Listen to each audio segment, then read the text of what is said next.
आसमा साहिबा जिंदा रहेंगे, जुनैद जिंदा रहेंगे तो पॉलिटिकल कैपिटल को मजीद गेन कर सकते। अनवर रजा साहब वजीर दिफा साहब कहते हैं कि जलसा मनसूखी की जो पेशकश थी बानी पीटीआई से मुलाकात की वो सहूलतकारी की गई है। इल्जाम लगा रहे हैं या बता रहे हैं? इतराफ कर। देखिए, मैंने आपको पहले भी याद होगा बताया था कि अब जो बानी पीटीआई हैं वो एक तो उनके खिलाफ घेरा तंग हो चुका है और वो अब मुज़ाकरात वाले मामला जो था वो क्लोज हो चुका है। उनको इस बात का बड़ा अच्छी तरह इदराक है। वो उन्होंने जलसा इसलिए मनसूख किया कि उन्हें अंदाज़ा था कि हालात किस तरफ जाएंगे। उन्होंने इस बात का इजहार भी किया। एक बात तो यह है, तो सर फिर क्रेडिट दे दें, मेरे दोस्तों ने क्रेडिट बात दे दें उन्हें।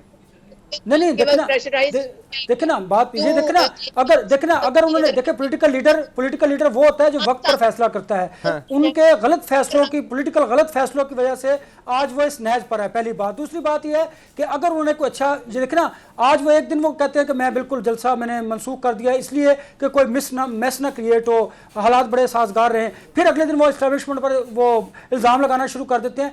उनको अपने इन बयानात में तजाद को ख़त्म करने की ज़रूरत है। एक बात। दूसरी बात, देखिए ये बात तो तय है कि अब अगर वो आएंगे बाहर तो किसी डील के जरिए आएंगे। इस तरह मुमकिन ही नहीं है। हाँ। ये बात तो आप लिख लीजिए कि वो बगैर डील के बाहर नहीं आ सकते। ये बात ज़हन में रख लीजिए, क्योंकि ये मैं बड़े आपको वसूख से कह रहा हूँ। जी आसमा साहिबा कोई ऐड करना चाह रही हैं? चुका है जी यहाँ पे मैं कह दूं, खान साहब ने अगर डील कर ली ना तो वो उनका पॉलिटिकल कैरियर का, पॉलिटिकल आइडियोलॉजी का, पॉलिटिकल कैपिटल का एंड होगा।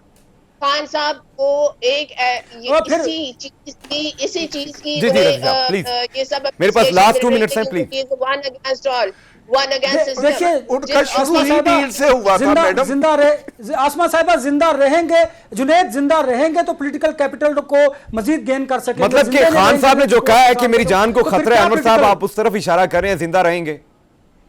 लेट मी देखिए, बिल्कुल खुद कहा कि मेरी जान को खतरा है। मैं उसी बुनियाद पर ठीक है। मुझे हाफिज एहसान साहब से एक पॉइंट लेने। हाफिज साहब पीटीआई का मखसूस नशिस्तों, ठीक है, हाफिज साहब पीटीआई का मखसूस नशिस्तों के फैसले पर अमल दरामद के लिए सुप्रीम कोर्ट से रुजू, तो आप समझते हैं कि अमल दरामद हो जाएगा? सर आखिरी मिनट है प्लीज।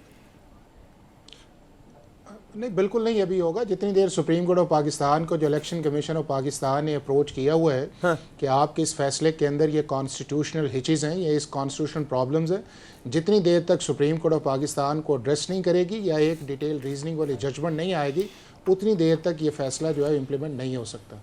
तो सर सुप्रीम कोर्ट क्या फिर ये कहेगी कि हमारे फैसले पर इम्प्लीमेंट नहीं किया जा रहा तो इन्हें अदालत है? नहीं जुनैद, ये है कि सुप्रीम कोर्ट ऑफ पाकिस्तान ने कभी भी अपने फैसले में ये नहीं लिखा कि मुझे इम्प्लीमेंट करके बताएं। ठीक है। उन्होंने जो 12 जुलाई को एक फैसला दिया था, उस फैसले के अंदर उन्होंने इलेक्शन कमीशन को कहा कि अगर आपको इम्प्लीमेंटेशन के अंदर प्रॉब्लम है, आप ये पीटीआई हमारे पास आ सकते हैं। इलेक्शन कमीशन ऑफ पाकिस्तान ने जितना कॉन्स्टिट्यूशन के मुताबिक समझा उन्हें अमल कर दिया। जो नहीं आया उन्होंने कुछ पॉइंट सुप्रीम कोर्ट को लिख दिए हैं। सुप्रीम कोर्ट का काम ये है कि उन पॉइंट्स को एड्रेस करे और एक अपनी डिटेल रीजनिंग दे और उस रीजनिंग के अंदर बताए कि 12 जुलाई वाला जो जजमेंट था, क्या वो कॉन्स्टिट्यूशन के अंदर लिख के उन्होंने दिया है या कॉन्स्टिट्यूशन उन्होंने री राइट लिखा है? चूँकि यही बड़ा क्वेश्चन है, क्या उन्होंने आर्टिकल 185 का इस्तेमाल किया या आर्टिकल 187 का इस्तेमाल किया है? क्या उन्होंने आर्टिकल 51 के अंदर रह के फैसला दिया है कि या उन्होंने एक पॉलिटिकल जजमेंट दी है? तो बॉल जो है वो अभी सुप्रीम कोर्ट के कोर्ट के अंदर है और मुनासिब भी यही था कि सुप्रीम कोर्ट 12 जुलाई को अगर शॉर्ट ऑर्डर करता तो उसके साथ डिटेल ऑर्डर 2-3 दिन के अंदर कर देता।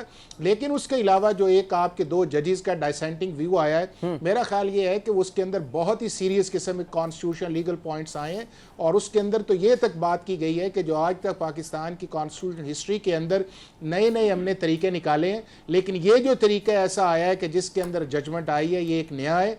ना वो पॉलिटिकल पार्टी थी, ना वो सुप्रीम कोर्ट के अंदर आए, ना वो क्वालिफाई उन्होंने किया और ना ही वो एंटाइटल्ड थे, बल्कि मुझे रजी साहब से एक कमेंट लेना है और उन्होंने ये कहा है कि सुप्रीम कोर्ट